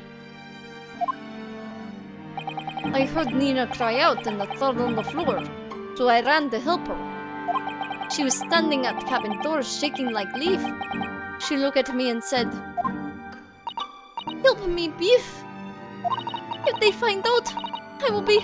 Please, I have nowhere to go." So you decided to help. And that's when you arranged things in Kazuma's cabin to make it look like I did it. So that no one would suspect the passenger in the cabin next door. Yes. I went into the cabin and looked around to make sure nothing to show Nina was there. And then I found Stowaway. In wardrobe, still sleeping. Right. That's when he found me. So, you worked out a plan to lay the blame on the stowaway. I closed wardrobe doors and put back strange paper sign.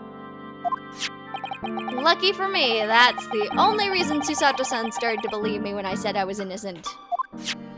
I dragged young man's body to a good place and used ink that was spilling to right on the floor. I wrote, "Damn wardrobe," so that person who find him would look inside wardrobe to find stowaway. And tell me, what of the glass bell? It was by my feet, so I picked it up.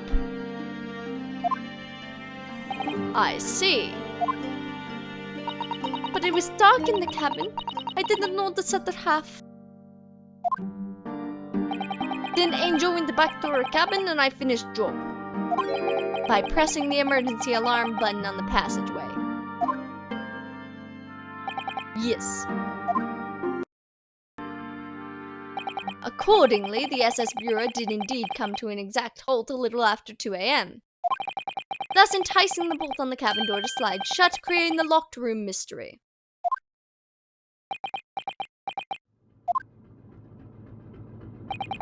There's still one thing I don't understand, Miss Pavlova.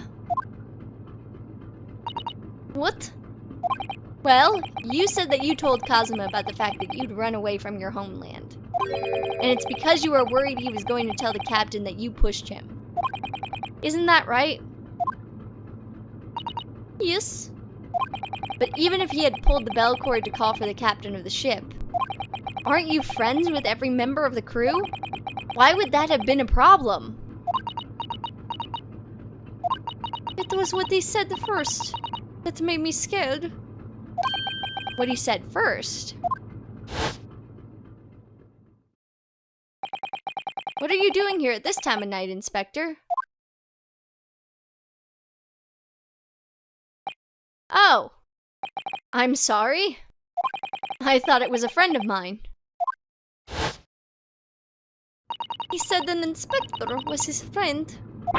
Ah, yes, meaning me. Who was supposed to be acting as his bodyguard. I thought that if police knew about me, they would arrest me. So before he could pull bell cord, I... May I stop you a moment, please, Miss Pavlova? It just doesn't seem to make any sense. I mean, was Mr. Asogi really going to pull the bell cord? I don't know. What? What do you think, Mr. Naruhodo? Well, I'm not Kazuma, so I can't know for certain, but he was a man of his word. If he told you he wouldn't give your secret away, then he wouldn't have done.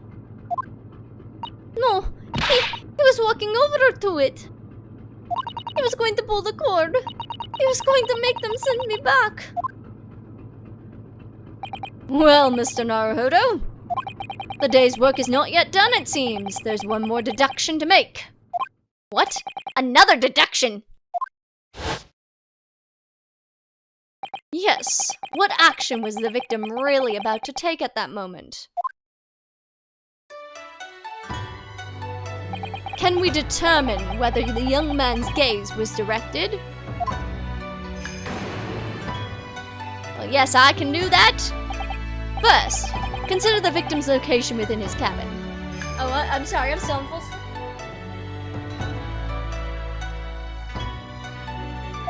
That's easy, I remember every detail of that room. I mean, yes, I spent quite a lot of time in the wardrobe, but still. That cabin has been my home this entire voyage. So this is how the cabin looked last night when Miss Pavlova visited Kazuma-san? Yes, it's exactly how it was. Are you ready then, Mr. Naruhodo? Yes. If there's one thing I've learned today, it's that a simple gaze can reveal all manners of truths. And not only that, in order to draw the right conclusion, you can't afford to be out by even a little bit when you're following the gaze of where it lands. So when he turned away from Miss Pavlova, what exactly was Kazuma looking at? Take that!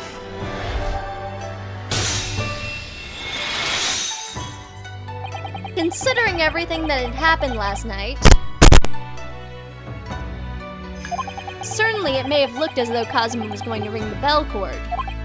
Yes, however, what is directly besides the bell cord? The wardrobe.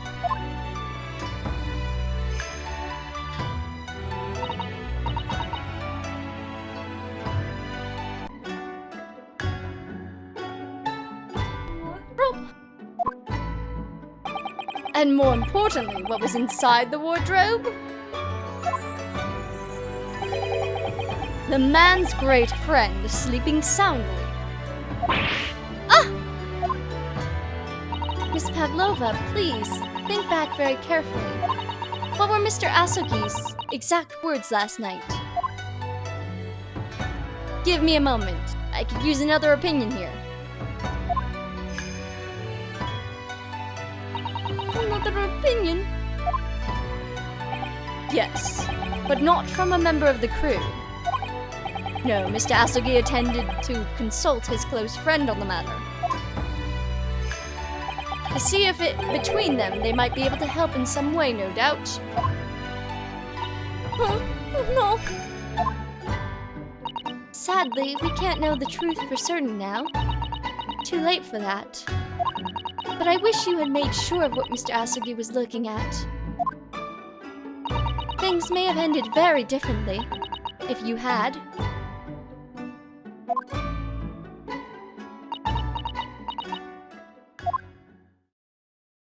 Miss Pavlova? I want to thank you for finally admitting the truth. But unfortunately, the truth is, a man lost his life because of what you did, and that will never change. I hope you'll never forget that. sorry. Really, I'm so sorry. What have I done?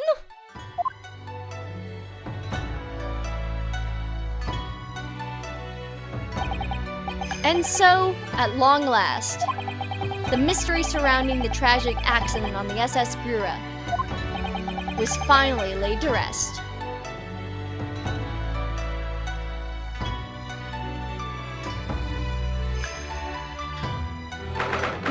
January, 7:14 p.m., SS Bura, First Class, Cabin, Passageway.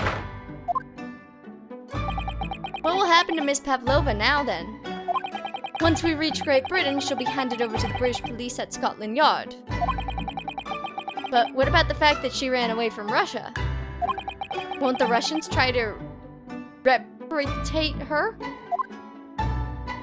Apparently, the English detective can speak to the immigration office and sort all that out. Mr. Sholmes can do that? So she won't be going back to Russia then? No, I don't think so. Even if she wanted to return in the future, I doubt she would be able to. She ran away, so now she's in exile for life. I see. I'm sorry. Seaman Stroganoff. I wanted to help our angel, no matter what. But I didn't think about you, about how you lost a good friend. I will go with Nina. I will give myself to British police. That's kind of you. In the meantime, thank you for letting me go free again. Kazuma's death feels like such a waste, but... well, do what you can for Miss Pavlova, won't you? Da! Well, I'm afraid you need to pack now. We're due to arrive in Hong Kong tomorrow.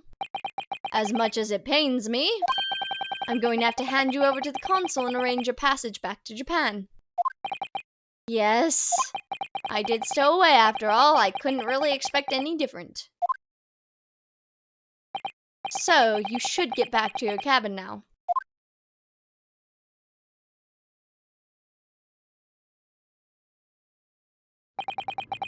It looks like my study tour to Great Britain is over before it even began, then. To think that only days ago Kazuma and I were laughing together about how we'd tear up the streets of London. That seems like a distant memory now. Oh, what's that? Is it someone weeping?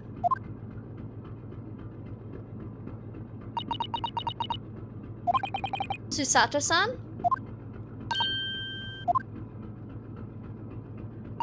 Naruhodo-san, I didn't know you had returned. Oh, well, I haven't been back long. Inspector Hosonaga just told me I should pack, you know? Ready to leave the ship tomorrow and all that.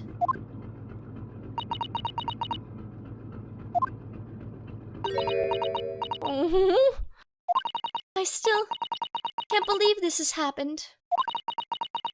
I can't believe someone's life can be over just like that. Susato-san.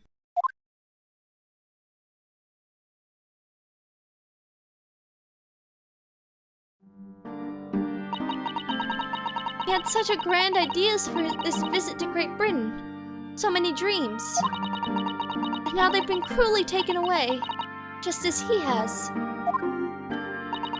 I thought I could never forgive the person responsible. But now we know the truth. That it was just an accident. Such a silly series of mishaps. It's too much, Naruhodo-san. It's just too much. Yes, I know.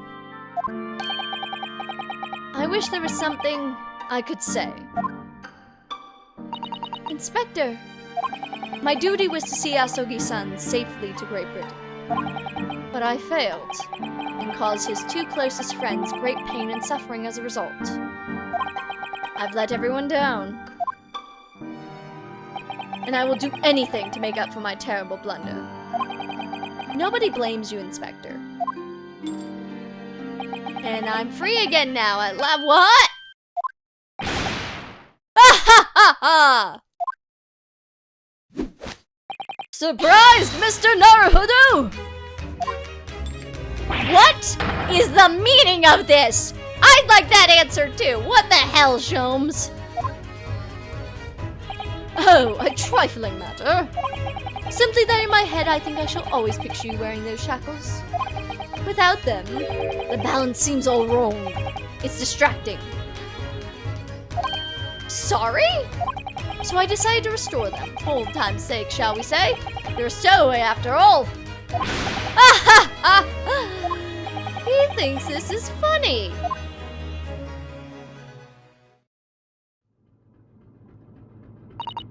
Mr. Sholmes.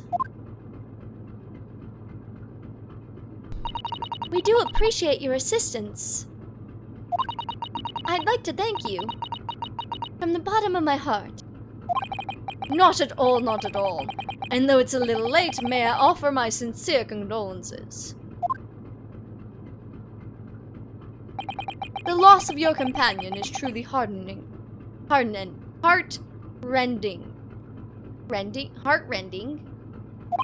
I hope that you will be able to fulfill some of his aspirations in his honor. I'm afraid that won't be possible.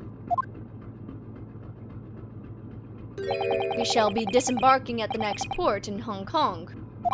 We have to return to Japan and make a full report about everything that happened. What? Wait a minute!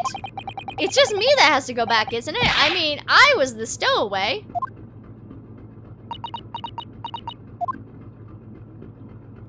The terms of the study tour were negotiated by the Department of Justice in both Great Britain and Japan. It was to be one lawyer and one assistant.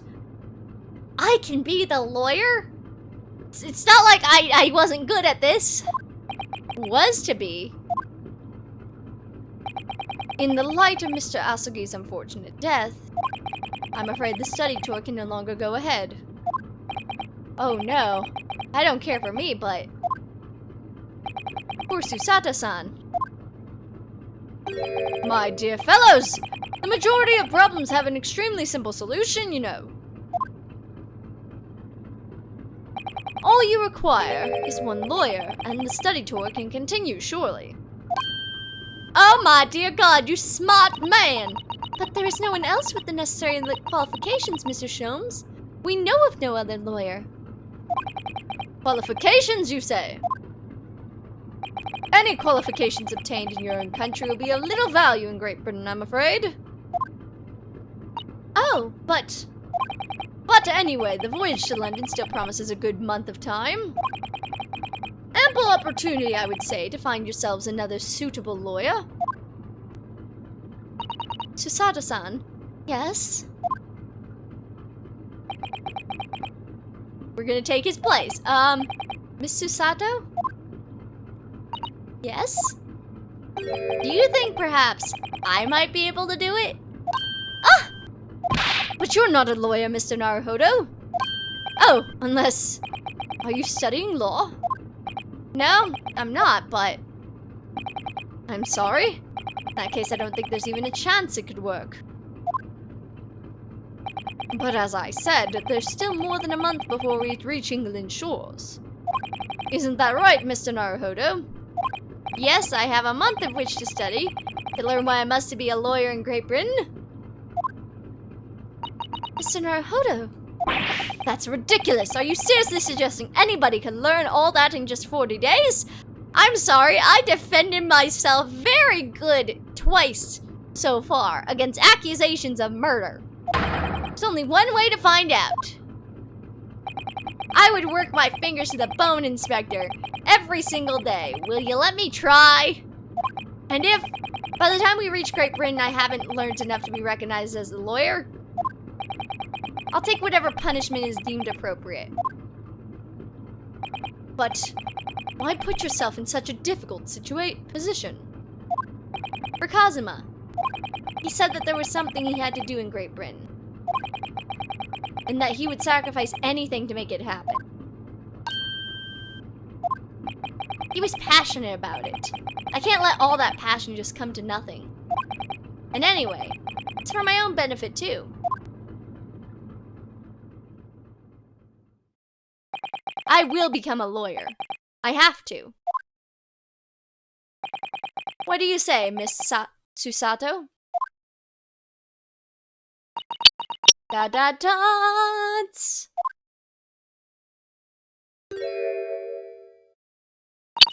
I think it's a wonderful idea. Thank you. So, what does our bespectable inspected friend say? Are you serious? One lawyer and one assistant. The numbers are indisputable. No, no, no. It's madness. Yet fascinating, wouldn't you agree? Fascinating? Duty and rules are the dull routine of existence that we all have here. Give us interest, give us fascination. Speak for yourself. Besides, qualifications are no measure of a man. What matters is his character, no? And you've witnessed ample evidence of this man's exemplary character today with your own eyes. From the early hours of this morning until this very moment now. Despite contending with the passing of his close companion, and despite the accusation of guilt, this man has shown resourcefulness, intelligence, and above all, courage.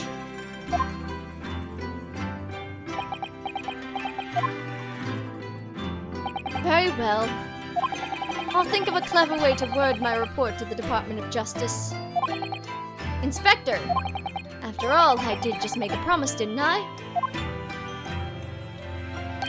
I said I'd do anything at all to make up for my shortcomings here. Oh, thank you, Inspector. If you'll excuse me, I must pay a visit to the captain's quarters, I think. I need to discuss what to do next and how to best make my report.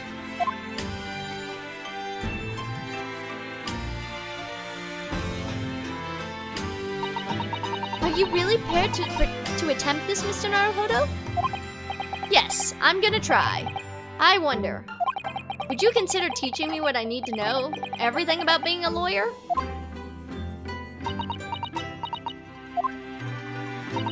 I would be delighted to help you. I am a judicial assistant after all. Thank you. And, Mr. Naruhodo,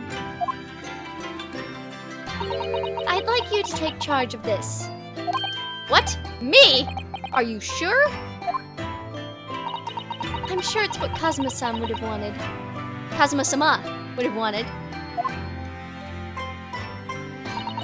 Its name is Kuruma. It's a great sword. It's been in the Asogi clan for generations. Very well, I accept. I'll treasure it always.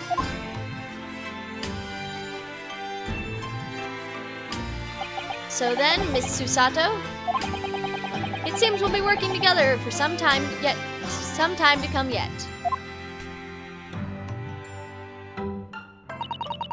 It will be an honor, Mr. Naruhodo. And for the next 40 days, I shan't grant you a single minute of freedom. We shall fit every spare moment with study. Yes, that's exactly what I need. But before we begin, I have an earnest favor to ask of you, too. Goodness, what is it? Please throw me to the ground. 3 times. What? I should never have doubted you. You were Kazuma-sama's closest friend.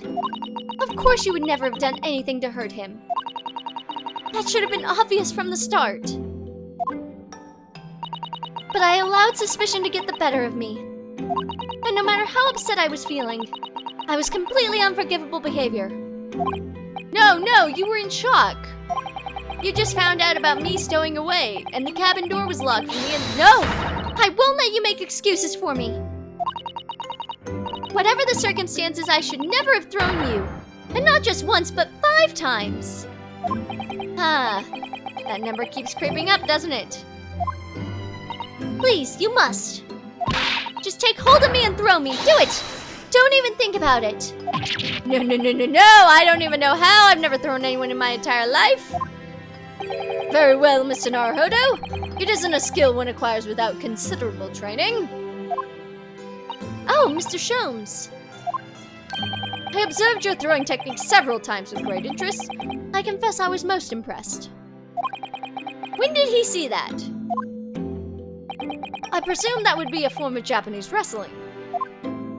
Oh, well, in a way, it's not wrestling but my own interpretation of an ancient jujitsu technique.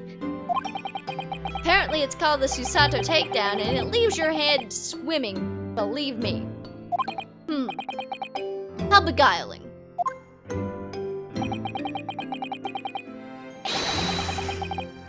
I am a practitioner of the combative arts myself. I'm a somewhat accomplished boxer. There he goes, dancing around again. I wonder if you'll be so kind as to instruct me on the technique of your arresting throw. Yes, I'd be honored. Then let us not dally. Demonstrate, my dear madam. Don't you dare demonstrate on me! Don't you dare demonstrate with me! Oh, of course. Don't demonstrate with me. Are you ready, Mr. Naruhodo? Sorry? Hiya! God! I told you don't demonstrate with me. As you can see, you throw from the abdomen. Oh yes, arresting indeed. And what you term the Susato takedown, is it? Actually, no. That was a Susato squash.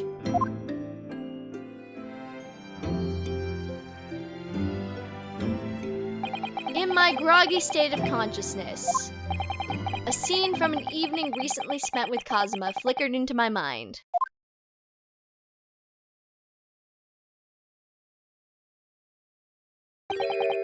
Karuma?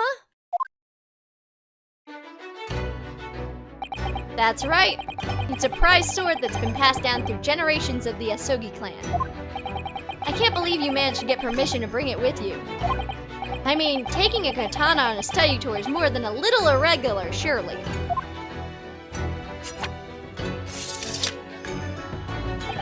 The Japanese man's sword is his soul, Ryunosuke. I can't be parted from my katana. Kuruma guides me. I truly believe that. So its name compels the wielder to slice evil in two? Not that you would need much compelling. Oh, on that subject, there's something very important that I have to do in Great Britain, and I'll sacrifice anything to make it happen. I'd appreciate you seeing it through with me. Of course I will. Whatever it is, I'll see it through to the end with you. I knew you wouldn't let me down. That important thing he had to do. I still don't know what that was.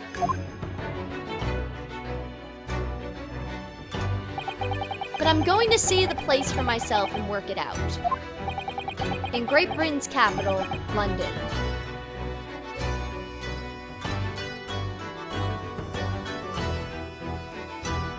And there we are, everybody. That is the end.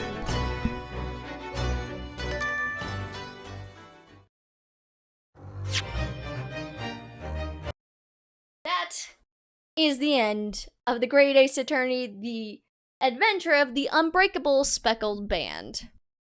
Thank you all so much for joining me. I will catch you on the flip side as we go into case number 3 next time. Bye, everybody.